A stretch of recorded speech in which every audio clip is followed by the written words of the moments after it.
వాడాలోని శంఖచక్రాలు పట్టుకుని సిద్ధంగా నిలబడి ఉంటానయ్యా. పడుకుంటే లేచి బయలుదేరడం కష్టం కదా, ఎవరికైనా దేవుడికైనా.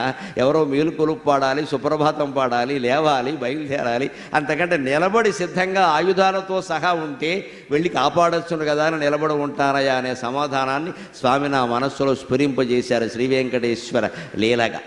లేవో కూర్చున్న రత్నపీఠ శతముల్ శ్రీ వెంకటేశ ప్రభు ఏ వేళన్ గజముల్ కుచేలు రుధువుల్ కృష్ణల్ నిన్ను పిల్తురో రవాయంచని భక్త రక్షణకు చక్రంబూని నిల్చుంటివో నీవే మాకొక మార్గదర్శి విసుమా నీ లీలలిట్లుండునా.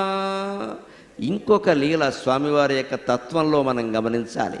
ఎప్పుడూ దర్శనం గొప్పది అని ఏదో చేసుకుని వెళ్ళిపోవడం కాదు. నిజంగానే గుడిలో దర్శనమే గొప్పది. దర్శనం అంటే ఏమిటి?